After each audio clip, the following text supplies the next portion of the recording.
Welcome to Wargroove. This is Sneaky Dragon. Let's talk about the number one players in Wargroove history. Groove of War 5 is incredible because every past champion, every past world champion of Wargroove has entered. But a lot of folks don't know who the past champions were. So I decided to make this video to talk about the past number ones in Wargroove history. Now, while these aren't necessarily the best players, it's entirely possible that the best players, got bad RNG or something. A lot of people think that the best players are among this list, and that this list includes some of the best players in the world. Let's get into it. The first winner of Groove of War 1, Ashe. Okay, so Ashe was the Caesar main of Caesar mains. It's because of Ashe that we think Caesar be borked today. Ashe innovated and invented so many new strategies with the doggo that I don't think even with my mage suicide village thing from Groove of War 4, even I can't hold a candle to them. They had some insane plays back in the day and were the very first world champion of Wargroove. Now, while the first tournament may have had their problems, Ashe is an amazing player nonetheless. Additionally, Ashe's strategy and tactics in the game are a very slow and careful takeover of the map. They're very methodical, they're very meticulous, but they're not afraid to instantly switch to aggression whenever they think they can make a good trade, making them a very explosive player. In terms of strengths, Ashe is amazing, but in terms of weaknesses, and the reason Ashe sort of disappeared from Wargroove after a while, was because Ashe is not a fast player. Ashe is a little bit slow, a little bit steady, and doesn't perform as well on the clock, meaning a timer game, the current competitive format, is a bit of their weakness. Additionally, Ashe doesn't like map prep or preparing openings on maps. It's often said of Ashe that if the first 5 turns of the game were automated, Ashe would beat every player. But as that's very much not the case, the opening is often the defining moments of a game in some situations. It's a pretty hefty weakness to take on. Ashe was known to have left the community a little bit after the first tournament or two, but that being said, Ashe has come back from Groove of War 5, and I can't wait to see if they've been practicing and what kind of tricks they've pulled out of their hat. The world champion of Groove of War 2, Zoronics, is actually considered to be the best player in the world. And that's despite the fact that they haven't really won a tournament for the past 2 world tournaments. Why is that? Why is Zoronics considered so good? Well, first remember that opinion is not universal. Some players who remember Zoronics back in the heyday say that this is the case, and it's verified by a lot of other really good players who've competed with Zoronics in private matches. Tournament admin Barrett said in the recent interview on my channel that they think Zoronics really is the best and they haven't been able to take a single game off them. I've gotta say, Zoronics is pretty good, but they're not unbeatable. Folks have been known to take games off them, even outside of direct competitive, but let's talk about strengths, weaknesses, and what exactly happened. So Zoronics, winner of Groove of War 2, has a very unique playstyle that is their strength. They have an insanely aggressive and very skilled and calculated formation.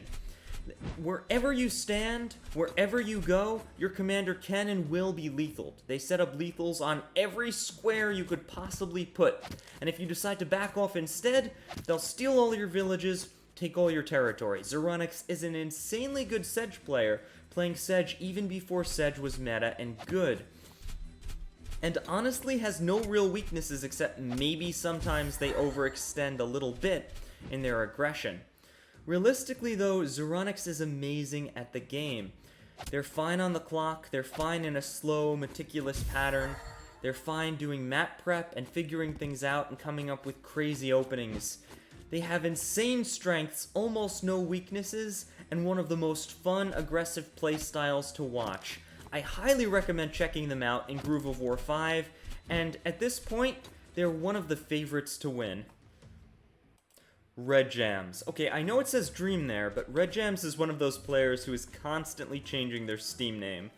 You might see them as Dream, you might see them as something else. Red Jam has quite a lot of names so that they can sneakily play games undercover. That being said, Red Jams was the winner of Groove of War 3, the third world tournament, and there's a little bit of a story there. Red Jams is another player with no real weaknesses, but I have to put them as an all-arounder. They have a meticulous style, but they're okay on the clock. I wouldn't call them as aggressive or explosive as Zoronics, but I'd also say that I've never seen them particularly mess up. So Red Jams is one of those amazing all-arounder players, probably the all-arounder player of all-arounder players. Ultimately, Red Jams plays the Twins, Emmerich, but is pretty good with most and any champ. I've gotta say though, the story about Groove of War 3 is basically that Red Jams was supposed to face down Zoronics, but Zoronics had to DQ for IRL reasons. This created a little bit of a dent in the Red Jams legend, because Red Jams never had a chance to take on the king. As a result, alright, so Zoronics beat a couple people, and then gave Red Jams a bye, and Red Jams moved on to win. Does that mean Red Jams really isn't that good? No, not at all. Red Jams is that good, and very much deserved the tournament win. Although, they did have a little bit of an easier path. The fact of the matter is, they're an incredible player whose amazing performance has been consistent as long as they've been in Wargroove. In fact, Red Jams and Zoronics sniped my stream a while ago, and we saw an incredibly close match that pretty much ended on a coin flip. Although technically, I will say that Zoronics did have a little bit of a commander handicap in there. But ultimately, I think GOW 5 will be a great proving ground to see if Red Jams really has surpassed Zoronics, and now has a chance to show the world that that's the case. Or maybe not, we'll find out. But either way, Red Jams is an amazing player. Shu. Oh, we've got a lot to talk about here. Shu is the current world champion of Wargroove, and one with the most things I can say about them because they've been very active lately. As you just saw in this game, Shu is the pioneer of the landfolk strategy. Basically, you capture all the sea villages, and then balloon all your merfolk onto the land front, because it'll take so long for your opponent to recapture those sea villages you can overwhelm land before it happens. Shu is the fastest player in Wargroove, able to make ridiculously fast calculations and moves. They excel at the timer. While some folks like Ashe might be a little bit slower on the timer, Shu loves the timer. The timer is Shu's best friend, and Shu is at their best in a quick game. In fact, Shu wasn't just the pioneer of the landfolk strategy, Shu was also the pioneer of Ragna. People used to thought Ragna was terrible, until towards the end of patch 1.3, Shu started spamming Ragna matches to give themselves a handicap, and instead figured out, oh my god, Ragna's amazing, and started telling the community to play more Ragna. You can come back from behind, you can engage for free. Shu was the reason Ragna became top tier. It wasn't just the 2.0 buffs, which were kind of small, it was really Shu. Everyone thought Ragna was terrible before that. I can't explain how amazing that was. Additionally, I don't know if I've said this yet, but Shu was the Groove of War 4 world champion and is the current world champion today. For a brief stint of time, when Zoronics was very idle in the game, folks had said that Shu might be the best player in Wargroove. Although, that's currently very much up for debate. Either way, Shu is an insanely good player, but let's talk about weaknesses. I said Shu is the fastest player in Wargroove. That comes with a catch. Shu themselves have said that they can't play slowly. They have trouble if they play any slower, they'll miss moves or overthink things. For this reason, Shu is one of the most liable of the four folks I've mentioned to put themselves in an unusual position. They might put themselves in a spot where they can get lethaled or make a mistake. So playing fast isn't always a good thing, but in Shu's case, I've gotta say that rarely happens, and when they're playing in a tournament, their mistakes are far fewer, although they do occur. All around though, Shu is probably one of the most consistent players in Wargroove, and has spammed more games than anyone else I know, making them extremely deadly, and probably the first person you'll run into as a new player who can just destroy you and you won't know what happened. But lose your first 20 games to Shu as quickly as possible and you'll be amazing at Wargroove. Alright, we've covered the top 4 world champions of Wargroove. There's still a couple more players I want to talk about who have #1 status in Wargroove's history. Let's get into it. Spacefront. Okay, I know it says Martin there, but that's Spacefront. I think they're on Switch and they can't change their name. Spacefront is the #1 ranked player in Wargroove. Now, that's a little bit weird, so let me explain. Although the best player at any given point in time is usually determined by the Groove of War World Tournament. Shu is the current world champion, and we talked about the previous world champions. There is a ladder, and for when it was used, when people were actually playing on the ladder, Spacefront became #1. But they're not just the #1 ladder player, they also have the most top bracket first place wins in the Test Your Metal event. While not the most competitive format, some folks do take it very seriously, and Spacefront has swept the best players in the game in Test Your Metal brackets. For this reason, I couldn't really make a #1 list without including Spacefront. Now, Spacefront did enter Groove of War 4 and didn't perform that well, but there's a catch to that statement. Spacefront is mostly an async player.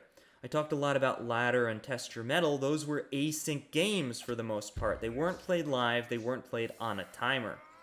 In terms of async play, Spacefront may be one of the best players in the world, possibly able to compete with Ashe. Though they didn't win Groove of War 4, they did invent the strategy that broke Cloak and Dagger halfway through the tournament and caused the big controversy. That was Spacefront. Additionally, Spacefront is famous for inventing other openings on other maps, and has gotten so good everyone is terrified of fighting them now. They're currently one of the favorites to win Groove of War 5, and additionally, despite being an async player, they've gotten a lot better on the clock, so they might have been able to cover one of their weaknesses. But let's talk about their weaknesses a little bit more, even if they've tuned them up. Since Spacefront is an async player and an openings main, meaning they invent new and creative openings which give them an advantage throughout the rest of the match, that's a little bit of a problem when you have to consider that openings aren't that great in a tournament because people will see your openings. You have to play a lot of games, and players can adapt to your openings. That being said, if Spacefront continues to innovate and continues to bring out new openings every game, there are a lot of maps in this tournament. They could easily surprise and overwhelm their opponents, leading to incredible victories.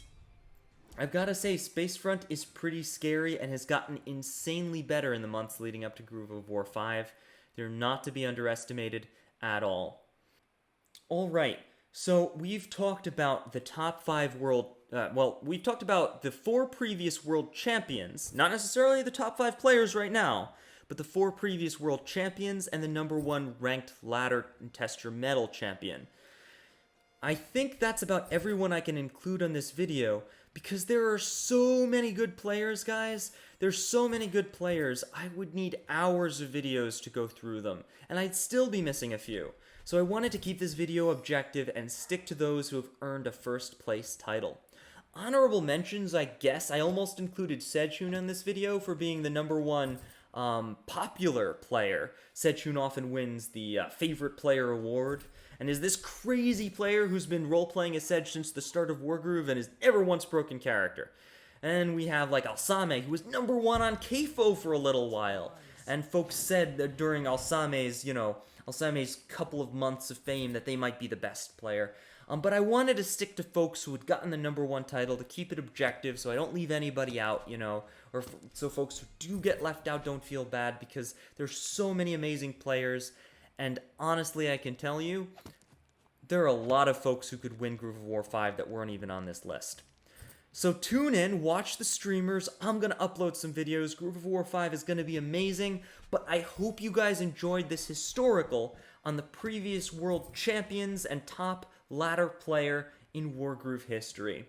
This has been Sneaky Dragon, the #1 Wargroove YouTuber by my own personal estimate. Welcome to Wargroove, and if you have any questions, let me know in the comments below. I'll catch you later.